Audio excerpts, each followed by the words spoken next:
She thought it was only a letter, until she realized someone would die if it were read out loud. I need you to imagine the sound first, not the words. The sound. The faint rasp of parchment sliding against wood, in a palace that never truly slept. Even at dawn, even in morning, the palace breathed through corridors heavy with incense and old promises, through walls that had heard confessions whispered by queens and screams swallowed by stone. That morning, the palace of Valenroy smelled of rain-soaked roses and extinguished candles, the unmistakable perfume of grief dressed up as ceremony. The letter had been waiting on her escritoire, perfectly scented, as if placed by someone who knew her habits intimately. No seal, no crest, just her name written in a hand so precise it felt almost impersonal. Alara Ovigny, Duchess of Merowend, widow, loyal subject of the crown. And, as she was about to remember, something far more dangerous, she did not open it at once. Alara had survived court long enough to understand that hesitation was sometimes the only shield a woman was allowed. Instead, she stood by the tall arched window, fingers resting on the cool glass, watching the inner courtyard come alive with controlled urgency. Servants moved too quickly, guards spoke too little. Somewhere below, a bell tolled not for prayer, but for summoning, the kind that made men straighten their backs and women lower their eyes. The king was dying. Everyone knew it, though no one dared say it plainly. King Alaric III had ruled for decades, measured not in kindness, but in balance. He was a man who kept monsters at bay by feeding them just enough power to remain loyal. Dukes, bishops, generals, cousins each had their portion, each had secrets. And now, as his breath shortened behind velvet curtains, those secrets were beginning to surface like bodies in a thawing river. Alara pressed her thumb against the edge of the letter. The parchment was thicker than usual, expensive, deliberate. Whoever had written it wanted it to last. She thought, absurdly, of her husband. Henry had been dead for 3 winters now. Duke Henry of Merowend, a man loved by the people and tolerated by the court. He had taught her how to read people the way others read maps, how to listen for what was not said, how to recognize a lie not by its boldness, but by its unnecessary beauty. Henry had believed that codes were everywhere in architecture, in etiquette, in prayer, and, most of all, in language. Alara had not realized until after his execution how much he had been preparing her. Because yes, execution. The official word had been illness, a sudden fever, a tragic weakness of the heart. But Alara had seen the bruises beneath the burial shroud. She had noticed how quickly the court moved on, how efficiently his name was erased from conversations that once celebrated him. Henry had known something worth killing for. Her fingers trembled as she finally unfolded the letter. At first glance, it was nothing, a short passage, almost banal. Where the river bends toward the old ash tree, memory waits. The crown is lighter when worn in shadow. Trust the silence between the notes. Alara exhaled slowly. Anyone else would have dismissed it as poetic nonsense, perhaps the indulgence of a bored aristocrat or a misguided admirer. But Alara felt the room tilt slightly, as if the palace itself had shifted its weight, because she recognized the structure. Henry had used the same method when they were first courting, back when eyes were everywhere and trust was a luxury. A layered cipher, meaning folded into metaphor, rhythm, and reference. A code designed not just to conceal, but to test. Only someone with the right memories could unlock it. Only her. A knock echoed through the chamber, sharp and unyielding. Alara folded the letter with a speed that betrayed her composure and slipped it into the sleeve of her morning gown, just as the door opened. Lady Seraphine entered without waiting for permission. That alone told Alara this was no social call. Seraphine de Montclair had been her closest friend once, or at least, the closest thing the court allowed. They had shared girlhood laughter and whispered dreams, until ambition taught Seraphine the value of selective loyalty. Now, she served as one of the Queen's most trusted ladies-in-waiting, her smiles curated, her silences lethal. "You're wanted in the Eastern Gallery," Seraphine said, her gaze flicking briefly to Alara's sleeve before returning to her face. Immediately, Alara inclined her head. "Is it the king?" Seraphine hesitated for half a breath too long. "It's about succession." Of course it was. They walked side by side through corridors lined with portraits of ancestors whose eyes followed them with practiced judgment. Kings with too many wives, queens with too few choices, children painted before they learned how dangerous their names would become. The council is divided, Seraphine continued softly. The prince is indisposed. Ilara stopped walking. Indisposed was a word the court used when truth was too sharp. Prince Cassian, the king's only acknowledged son, was many things brilliant, reckless, adored by the masses, but discreet was not one of them. Rumors had followed him since his first public scandal, each one more carefully buried than the last. What kind of indisposition? Ilara asked. Seraphine's voice dropped to a whisper. The kind that makes a man unsuitable for a crown. They resumed walking, but something cold settled in Ilara's chest. She knew, suddenly, that the letter and this summons were not separate threads. They were part of the same tapestry, one woven long before she had noticed the pattern. The eastern gallery was already full when they arrived. Dukes and duchesses clustered like constellations, each orbiting power, each pretending not to notice who stood closest to whom. At the far end, beneath a stained glass window depicting the founding of the monarchy, stood Chancellor Roderick Vane. If the king was the heart of Valenroy, Roderick was its spine.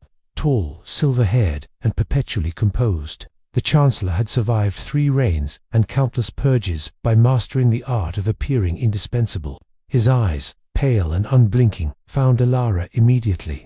"Duchess Ovigny," he said, his voice carrying effortlessly. "Your presence honors us in this delicate hour." Delicate, another word for dangerous. Ilara curtsied with measured grace.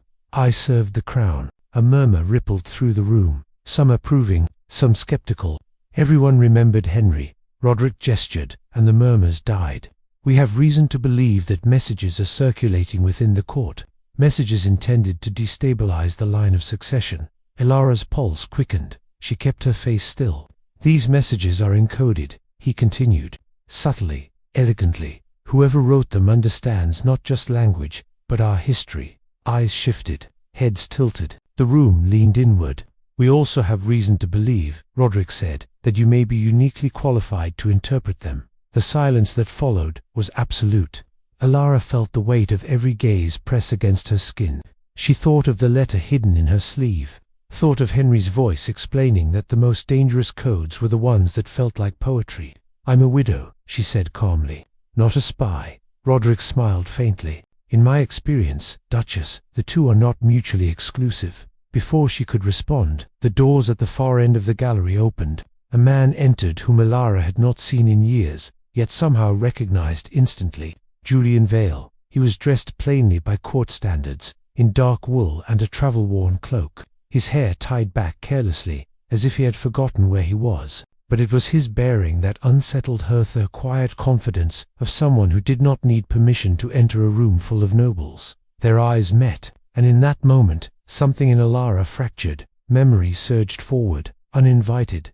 A riverbank, an old ash tree, laughter swallowed by wind. A promise never spoken aloud. Julian had been declared dead after the Northern Rebellion. A minor noble, a scholar, a friend of her husband's. Gone, buried by history. Yet here he stood. Roderick turned toward him. "You're late." Julian inclined his head. "I came as soon as I was summoned." His voice was lower than Ilara remembered. War had etched itself into him, not with scars, but with restraint. "The messages," Roderick said, "were found among your belongings." A collective intake of breath. Julian did not deny it. He only looked at Ilara again, his gaze searching, pleading, warning all at once. "They weren't meant to be found," he said. "And yet," Roderick replied coolly, "here we are." Ilara's heart pounded. She understood now. The code, the letter, the ash tree, the river bend. Julian had written to her because he knew she would understand, because he knew she would listen, because he trusted her, or because he needed her. "Duchess," Roderick said softly, "will you read the latest message for us?" Ilara's hand moved almost of its own accord toward her sleeve. She thought again of the hook, the danger, the truth curling beneath the surface of beautiful words. She knew with terrifying certainty that if she spoke the message aloud, someone in that room would not live to see nightfall. And she knew something else too, something far worse. Whatever Julian Vale truly was, traitor, heir, or executioner of kings, her heart had already begun to choose him. And that choice, once made, would cost her everything. Ilara didn't take the letter out, not yet. In that eastern gallery, in front of men who counted loyalty in land deeds, and women who measured survival in smiles, She let her hand hover at her sleeve, as if she were considering obedience the way one considers a blade by its shine, by its balance, by how easily it could turn in the hand. Roderick watched her with the patience of a man who enjoyed choosing where other people bled. "You hesitate," he observed, voice gentle enough to be mistaken for concern. Alara lifted her chin. "I'm deciding whether the crown wants truth or theater." A few heads snapped toward her. Seraphine's breath caught so faintly Alara barely heard it. Julian's expression didn't change, but his eyes sharpened, the way a storm tightens right before it breaks. Roderick's smile was thin.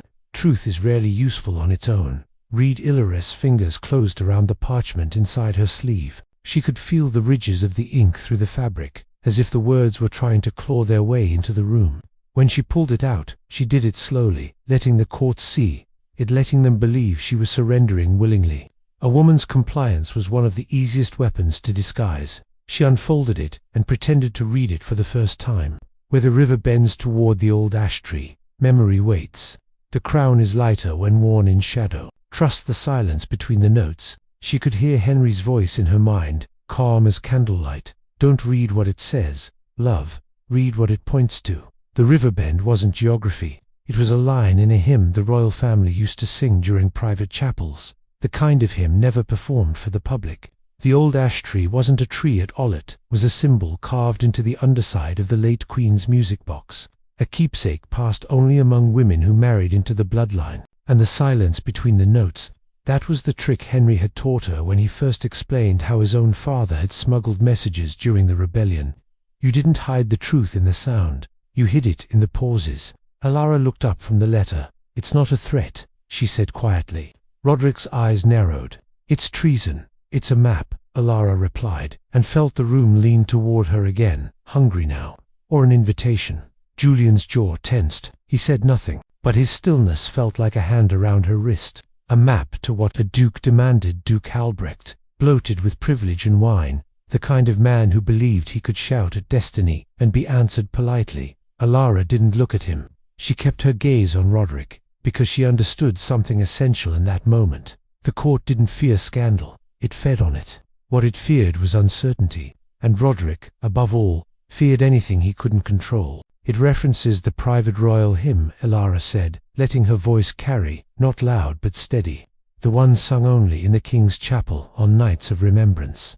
A ripple ran through the crowd, half disbelief, half offense. The hymn was sacred. Mentioning it was almost sacrilege. Roderick's eyes flashed. "You claim familiarity with the king's private rites." Alara held his gaze, refusing to flinch. "My husband served in the king's inner council." Henry's name landed like a stone in still water. People shifted. Some glanced away. Others watched her more closely, as if grief itself were contagious. Roderick stepped closer. "Continue." Alara lowered her eyes to the parchment again. "Trust the silence between the notes." She didn't say it aloud this time. She didn't need to. The cipher had already begun to unfold inside her mind, vivid and sharp, as if someone was speaking directly into her ear. She could see the old ash tree, the symbol under the music box lid. She could hear the hymn, and within it, she could hear the missing beats, the pauses, the places where a singer would inhale, the moments where nothing existed except expectation. Henry had once made her practice this in bed, laughing when she complained. He'd tap a rhythm on her palm and tell her to listen for the spaces. The spaces were where the truth lived. The spaces were where people revealed themselves. Alara looked up. "There's a second message," she said. The room stilled. Roderick's expression didn't change, but Alara saw the flicker interest, alarm, satisfaction, where Alara turned her head slowly toward Julian. "He has it." Every eye snapped to him. Julian finally moved, just a fraction, like a man deciding whether surrender would be kinder than resistance. He reached inside his coat and drew out a smaller folded paper, edges worn as if it had been carried too close to skin for too long. "This one," Julian said, voice low, "was never meant for the council." "And yet," Roderick murmured, "you brought it into my palace." Julian's gaze didn't leave Alara. "I brought it to her." Something inside Alara tightened so sharply it almost hurt. The directness of it, the audacity, the way the words seemed to carve a line between them that the rest of the court suddenly couldn't cross. Roderick's voice sharpened. "Give it to me." Julian didn't move. Roderick's hand lifted in a small, almost lazy gesture, and two guards stepped forward. their armor whispering against itself. Ilara's stomach turned. She'd seen those guards escort men to oubliettes and women to convents. She'd heard their boots in the corridors the night Henry fell ill. Julian's fingers tightened round the paper. Ilara heard herself speak before she could stop it. "Let me read it." Roderick's gaze flicked to her. "Why?" "Because if it is treason," Ilara said, "it will be treason written in a language you don't understand." A moment passed. Just one. But it was long enough for Ilara to feel the entire court recalibrate around the idea that she might be more than a widow with good posture. Roderick considered her, then nodded once. "Very well. But you will read it aloud." Ilara's throat tightened. Julian took a step toward her.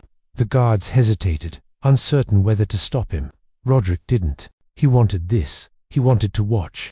Julian placed the paper into Ilara's hand, and his fingers brushed Herster briefly. It could have been accidental. So deliberately, it couldn't have been. His touch was warm despite the cold air in the gallery, and Ilara felt, irrationally, the urge to hold on to that warmth, as if it were proof she still had choices. When he released her, his voice was barely above a whisper. "Don't give them the key." Ilara's heartbeat stumbled. She unfolded the second message. At first it looked like a simple note, written in the same precise hand as the first. A few lines, nothing overtly incriminating. But the structure, the rhythm, the slight lean of certain letters. It was like looking at a familiar face in a mirror and realizing it had changed while you weren't watching. Ilara Seraphine breathed, so soft it was nearly a thought. Ilara didn't answer. She read silently. Her eyes moved over the words. Her mind moved elsewhere. Beneath the silver saint, the cradle was emptied. A name was traded for a promise. Blood remembers, even when crowns pretend. Ilara's vision blurred for a moment, not from tears, not yet, but from the sudden violent rush of understanding. The silver saint.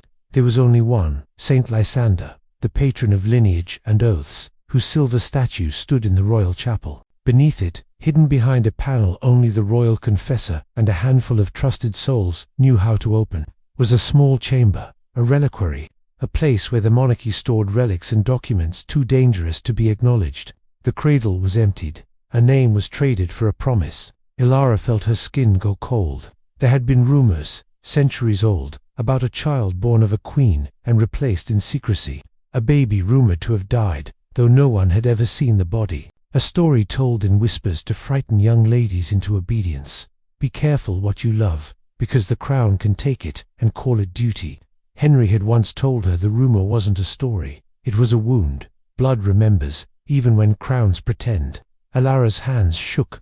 She tightened her grip on the paper until it crinkled slightly. She looked up and met Roderick's eyes, and for the first time, she saw not calm control but hunger, not duty, possession. He knew what this meant. He had been waiting for someone to confirm it. "Read it," Roderick said, voice almost gentle again. For the sake of the realm, Ilara's mouth went dry. If she read it aloud exactly as written, the meaning would still be cloaked for some, but not for the ones who mattered. Not for Roderick. Not for the few nobles whose families had guarded chapel secrets for generations. Not for the men who would kill to keep the line of succession clean. Someone would die. Perhaps Julian. Perhaps her. Perhaps someone who hadn't even realized they were a piece on the board. Ilara lowered her gaze back to the paper, pretending to steady herself. In truth, she was making a choice. She could feel Julian's eyes on her, like a hand at the small of her back. She could feel Seraphine's fear, sharp as a pin behind her ribs. She could feel the court's collective anticipation, waiting for a widow to become a weapon. Ilara began to read aloud. Beneath the silver saint, she said clearly, the cradle was guarded. Julian's breath caught. Ilara didn't look at him. She kept going, voice steady, rewriting on the edge of the blade. Her name was preserved with a promise. Blood remembers, even when crowns forgive. A soft murmur traveled through the crowd. Confusion, relief, disappointment. Some of them had expected scandal. Others had expected nothing and hated that they were still uncertain. Roderick's eyes narrowed, and Ilara knew he had heard the change. He had heard it the way a man hears a lock click when it should have turned. He stepped closer. "You altered it." Ilara lifted the paper slightly. My voice trembled. She lied smoothly. "I misread." Roderick reached out, not politely, not with the deference owed to her title. His fingers closed around the paper and yanked it from her hand. Ilara didn't resist. Resistance would have been theater. She let him take it, because the true message was no longer on parchment, it was in her. Roderick read it silently, his expression shifting in tiny increments, annoyance at the altered words, calculation at what had been concealed, and then something colder, something like certainty. He folded the paper and tucked it into his own sleeve. Then he smiled at the room as if nothing had happened. "We will continue this discussion privately," he announced. "The Duchess has been overwhelmed. Lady Seraphine, see her to her chambers." Seraphine stepped forward quickly, too quickly, and Elara realized Seraphine was relieved to be given something to do, relieved, perhaps, to be in control of Elara's movements for once. But as Seraphine took Elara's arm, Julian moved, not toward the Chancellor, not toward the guards, toward Elara. He leaned close enough that only she could hear him. "You're not safe," he murmured. "Not in your rooms. Not with her." Elara's heart jolted at the emphasis on her. Seraphine stood right there, her hand gripping Elara's elbow, her face carefully neutral. If she heard, she gave no sign, which was its own kind of answer. Elara turned her head slightly, pretending to adjust her veil. "Then where?" she whispered. Julian's lips barely moved. "The chapel." Elara's breath hitched. "The Silver Saint. The hidden chamber. The place where a cradle might once have been emptied." Julian straightened, stepping back as if nothing intimate had passed between them. But his eyes remained locked on Elara, intense and unguarded for the briefest moment. A man in love could look like that. So could a man about to betray you.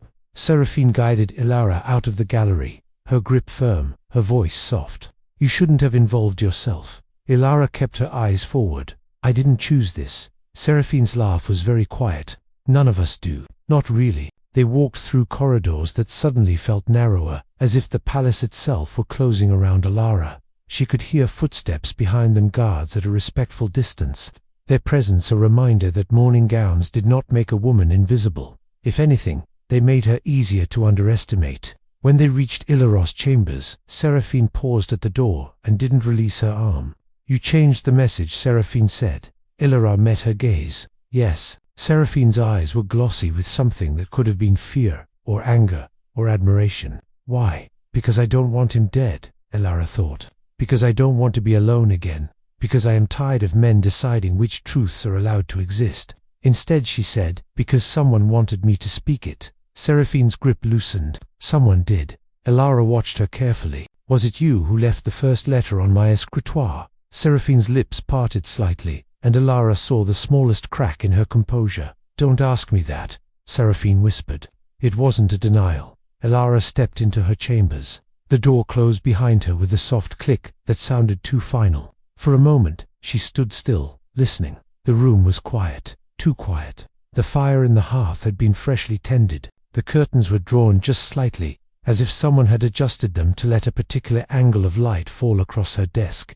Elara's gaze went to the escritoire, where she had found the first letter. Something else lay there now. A small object, almost delicate, a music box, lacquered black with a silver latch. Elara's lungs forgot how to work. She crossed the room slowly, as if approaching an animal that might bite. The music box was unmistakable. It had belonged to Queen Esoldef, the king's late wife, a woman whose death had been described as an accident and remembered as a warning. The music box was supposed to be locked away in the royal vault, because it contained more than music. It contained a history the monarchy preferred to keep quiet. Elara lifted the lid. Inside, nestled in velvet, was not the tiny cylinder that played the melody. It was missing. In its place was a folded strip of parchment and a thin strand of dark hair tied with a ribbon the color of dried blood. Elara reached for the parchment with fingers that didn't feel like her own. Before she could unfold it, the music box began to play. It played without a cylinder. The melody was the private hymn, the one she had just referenced in the gallery, soft and haunting. Notes emerging as if the box itself remembered how to sing, even when stripped of its mechanism. And between the notes, Elara heard something else. Not silence, breathing, a shallow inhale, a faint exhale, like someone hidden in the walls, listening with her. Elara froze, her skin prickling. The parchment in her hand trembled. She unfolded it. Only one line was written there, in the same precise hand as the earlier messages. "If you want to know whose cradle was emptied, come alone, and don't trust the woman who closes your door." Elara's throat tightened until it hurt. Her gaze flicked to the door closed. Quiet. Seraphine had closed it. The breathing in the walls stopped. And then, from somewhere behind, Ella Russo close it warmed the air. At her neck a voice whispered her name as if it had been spoken there many times before. Ella. Ella did not scream. She had learned long ago that sound could be a betrayal. In court, in marriage, in grief, silence was the only thing that ever truly belonged to a woman. She closed the music box lid slowly, cutting the hymn in half. The breathing behind her did not return. Elara, the voice repeated, closer now, intimate in a way that made her spine tighten. Not loud, not threatening, as if the speaker were reminding her of something she had forgotten. She turned. The man stood between her and the door.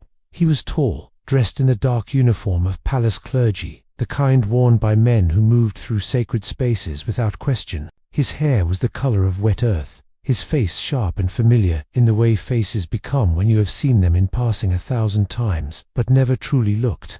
Father Lucien, Elara said. The royal confessor inclined his head. Duchess, her pulse slowed, but only slightly.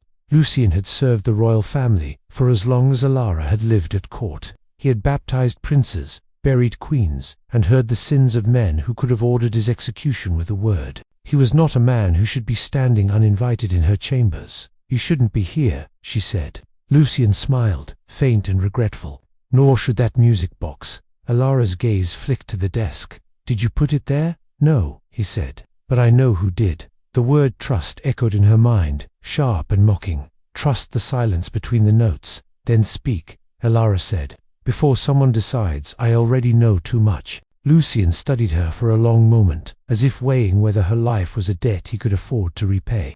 You were meant to read the message in the gallery, he said.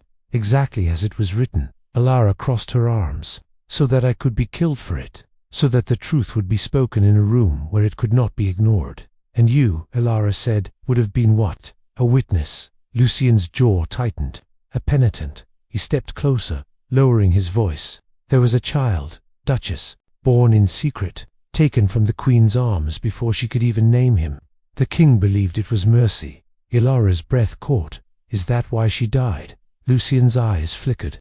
Queen Isolde did not fall from the tower by accident. The words landed like a blow. Elara gripped the edge of the desk. Then why keep the lie alive?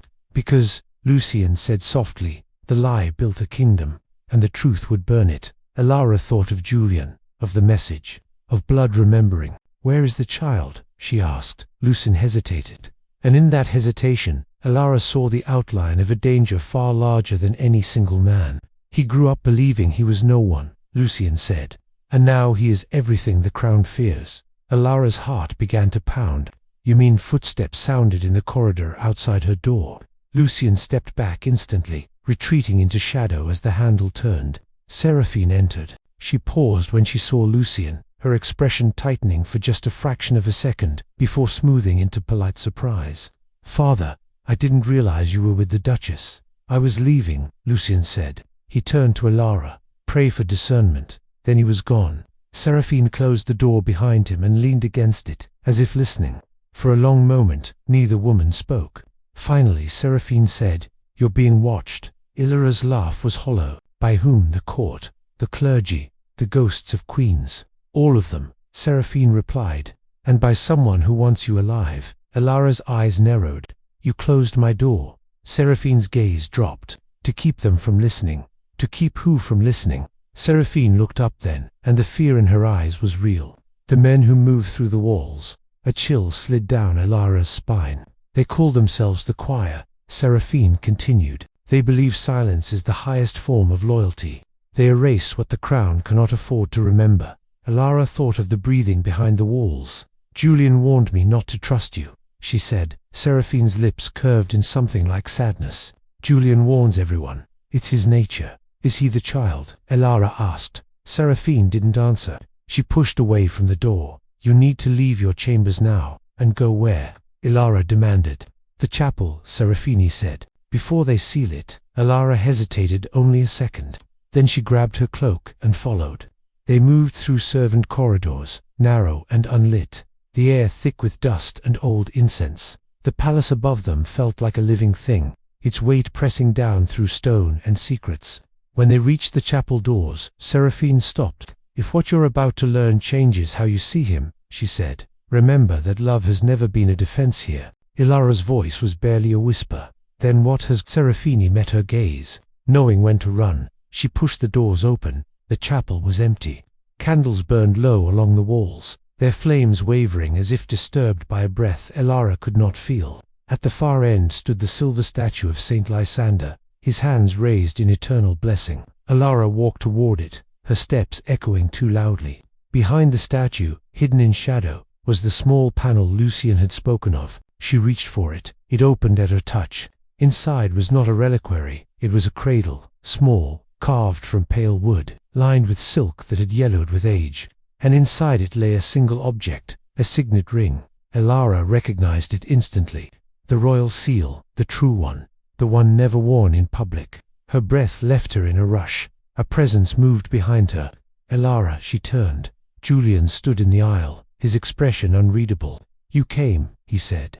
You told me to, she replied. His gaze flicked to the open panel, to the cradle, to the ring. So now you've seen it. Ilara swallowed. Is it yours? Julian closed his eyes briefly. When I was a child, he said, a woman used to sing to me at night. A hymn about a river and an ash tree. I never knew why. Ilara's heart broke open. Why come back now? She asked. Because the king is dying, Julian said, and the men who stole my life are about to choose who rules the one they built on it. Ilara stepped closer. What do you want from me? Julian looked at her then, really looked, as if memorizing her face. I want you to decide, he said. When the truth is finally spoken, will you stand with the crown, or with the child it buried? A sound echoed in the chapel, not footsteps, a whisper, then another, from the walls, from the floor, from the shadows between the columns. The choir had found them. Julian reached for Ilaro's hand. She took it without thinking, and as the candles flickered violently, plunging half the chapel into darkness, Ilara understood that whatever choice she made now would not just decide the fate of a kingdom, it would decide which of them would still be alive to see it fall. The whispering did not come from mouths, it came from the stone. Ilara felt it first in her bones, a vibration so subtle it could have been imagined if her heart were not already hammering against her ribs. The chapel candles guttered, their flames stretching sideways as if pulled by an invisible breath. Shadows detached themselves from columns and slid along the floor like spilled ink. Julian tightened his grip on her hand. Don't let go, he murmured. She didn't intend to, but intention meant little inside a palace that had been designed to swallow truth whole. The choir emerged without ceremony. No hoods, no dramatic entrances, just men stepping out of places that had never looked like hiding spots before. From behind the altar, from behind the confessionals, from a door Ilara had never noticed in the far wall, carved to look like nothing more than decoration. They wore the same dark clerical robes as Father Lucian, the same silver thread stitched at the cuffs, the same expression of calm devotion.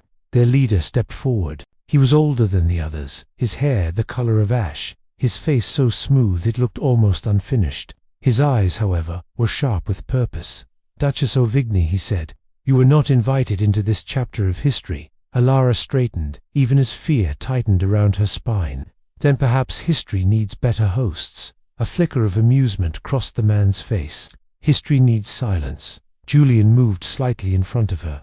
You should have stayed in the walls. The leader inclined his head. And you should have stayed dead. Ilara felt Julian's breath hitch. To know who he is, she said. We know what he is. The man replied. A wound that never closed. A mistake the crown regrets not finishing. Julian's voice dropped. You took me from my mother. The choir leader did not deny it. We preserved the realm. You destroyed a family, Julian said. We saved a kingdom, the man corrected.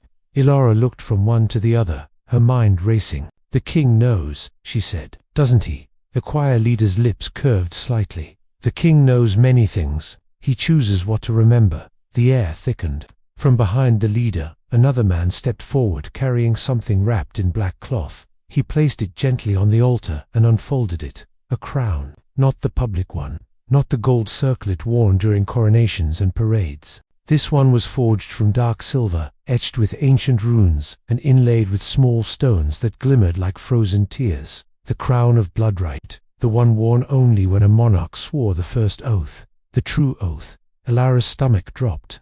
The king is dying, the leader said. The prince is compromised. The realm requires continuity. Julian laughed softly. So you plan to crown a ghost? The leader met his gaze. We plan to erase you. The men behind him shifted. Elara squeezed Julian's hand. If you kill him, you will turn him into a martyr. We will turn him into a rumor, the leader replied. And then into dust. Elara felt something inside her snap into clarity. You need me, she said. The leader's gaze flicked to her. You need a witness, she continued. Someone the court trusts. Someone who can stand beside the throne and make the lie sound like destiny. Silence followed. Julian stared at her. Elara, she didn't look at him. Not yet. You killed my husband, she said to the leader. The man did not flinch. Your husband uncovered a pattern he could not accept. He trusted me, Elara said. He taught me to read your language. The leader studied her. And what does it say now? Elara lifted her chin. It says you're afraid. A murmur rippled through the choir. The leader's eyes hardened. Careful, Duchess. You can kill him, Elara said, nodding at Julian. You can kill me, but the truth is already moving. It's in ink. It's in song. It's in the pauses you taught yourselves to fear. You cannot unteach a kingdom to listen. For a moment, no one spoke. Then, from the chapel doors, applause echoed, slow, deliberate. Chancellor Roderick Vane stepped inside. Behind him came guards. So many guards, beautifully said, Roderick remarked. Almost heroic. Elara's heart dropped. Julian swore under his breath. Roderick surveyed the scene with evident satisfaction. The silver saint, the cradle, the ring. I wondered how long it would take you to lead me here. Elara's voice shook despite her effort. You followed me. I followed the only woman in this palace who knows how to hear a lie breathe, Roderick said. You never disappoint. He walked toward the altar, his gaze fixed on the crown. The choir believes they own silence, he continued. They believe they guard the realm. But silence belongs to whoever controls the ending. The leader stiffened.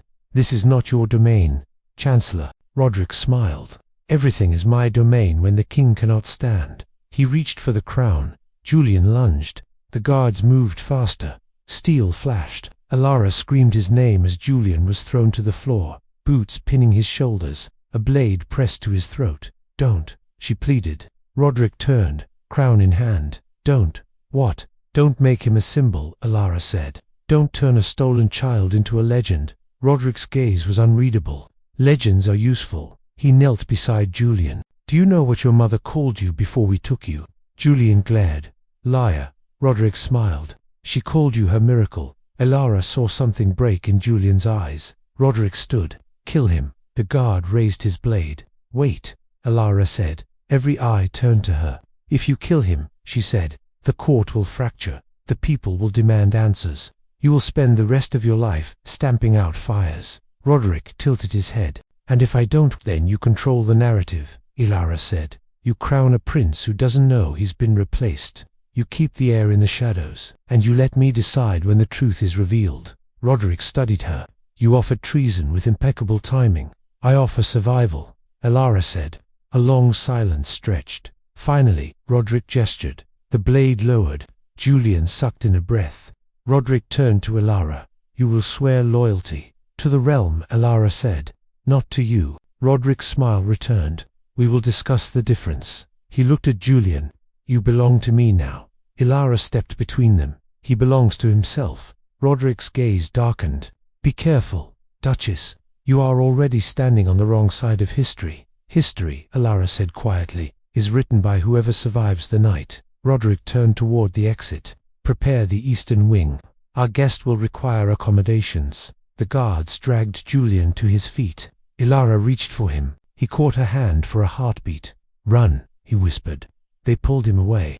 Elara watched until the doors closed behind him. Then she turned to Roderick. If you betray him, I will burn this palace from its foundations. Roderick regarded her with something like respect. You may try. He walked out. The choir faded back into the walls. The candles steadied. The chapel was silent again. Elara stood alone with the crown. Her hands trembled as she lifted it. It was heavier than it looked, and warm, as if it remembered every head it had ever rested upon. She carried it back to the altar and placed it inside the cradle. Then she knelt, not in prayer, in promise. Somewhere deep in the palace, bells began to ring, not for mourning, for summoning. The king was being called. and Alara Ovigny, Duchess of Merowend, widow of a man the crown had erased, rose, knowing that by dawn she would either be the most powerful woman in the realm, or its most dangerous secret. The bells did not ring for mercy, they rang for obedience. Their sound rolled through the palace like a tide, flooding corridors, climbing stairwells, seeping into chambers where men and women woke with the instinctive knowledge that something irreversible was unfolding. The bells of Valenroy had only ever rung that way when a monarch was about to be seen for the last time. Alara left the chapel before anyone could think to stop her. She moved through the palace as if guided by memory she did not yet understand, her morning skirts whispering against marble floors, her mind racing faster than her feet could follow. Every servant she passed bowed too deeply. Every guard avoided her eyes. Word had already begun to spread. Something had happened in the chapel. Something that did not belong to the official story. She did not return to her chambers. Instead, she went to the river. The palace gardens descended in terraces toward the water, each level marked by hedges trimmed into the shapes of saints and kings. The river curved around the lowest terrace before disappearing into a tunnel beneath the city wall, its surface dark and slow, carrying secrets toward the sea. The old ash tree stood where it always had, its roots clawing into the earth like fingers that refused to let go. Alara stopped beneath its branches. For the first time since the gallery, since the chapel, since Julian had been torn from her, she let herself breathe. She pressed her palm to the bark, where the river bends toward the old ash tree. She murmured, "Memory waits." Henry had brought her here once, on a summer night when the palace glittered with celebration, and neither of them yet knew how fragile joy could be. He had kissed her beneath these branches and told her that if she ever doubted herself, she should come here and listen. The river would remind her that even the most powerful walls could be worn away by patience. A footstep sounded behind her. Alara did not turn. "Are you here to arrest me?" she asked, "or to confess?" Julian's voice came softly. "To run," she spun. He stood a few paces away, his hair loose, his coat gone. His hands scraped raw as if he had torn himself free of more than one grip. Her heart stuttered. "They took you to the eastern wing. They underestimated the servants," Julian said, "and overestimated their own loyalty." She crossed the space between them and touched his face, half expecting him to vanish like smoke. "You're bleeding," she said. "Not enough to matter," he replied. Her hand trembled against his cheek. "They'll be searching for you. They already are." She dropped her hand. "Then you shouldn't be here." Julian's mouth curved faintly. "Neither should you." They stood in the hush beneath the ash tree, the river murmuring beside them like an old witness who had seen every crown rise and fall. "Alara," Julian said, "Roderick will not keep me alive for long. He only spared me because he thinks I am useful." She nodded. "He thinks he owns you." Julian's eyes darkened. "And what do you think?" "I think he's never owned anything he couldn't lose," she said. Julian stepped closer. "If we leave tonight, we could reach the northern road before dawn. The borders are weak. The rebellion broke their discipline." Alara's breath caught. "Leave, with the ring," Julian said. With the truth, she looked at the river, at the palace rising behind them, at the city that had become her cage and her crown. "If we run," she said slowly, "they will name you traitor, and me conspirator. They will erase us." Julian reached for her hand. "Then let them write whatever story they want. We will still be alive." Alara closed her eyes. She saw Henry's face, saw Seraphine's fear, saw Roderick's smile as he held the crown, saw the choir stepping out of the walls.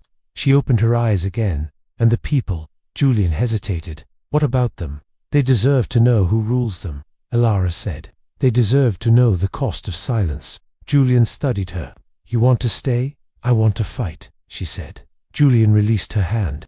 "This isn't a war you can win with words." Alara turned to him. "Then teach me the language of fire." A voice interrupted them. "You always did prefer the dramatic exit." Seraphine stood at the top of the garden steps, her cloak pulled tight around her, her face pale but resolute. Julian stiffened. "You led them to me." Seraphine shook her head. "I led them away." She descended the steps quickly. "Roderick has called the council. The king is being carried to the Hall of Oaths." Ilara's heart leaped. "He's conscious." "Barely," Seraphine said. "But he wants to see you." Julian swore. "That's a trap." "Of course it is," Seraphine replied. "That's how power asks for loyalty." Alara looked between them. "If I go, I may not come back." Seraphine met her gaze. "If you don't go," Julian dies by morning. Silence settled between them. The river kept moving.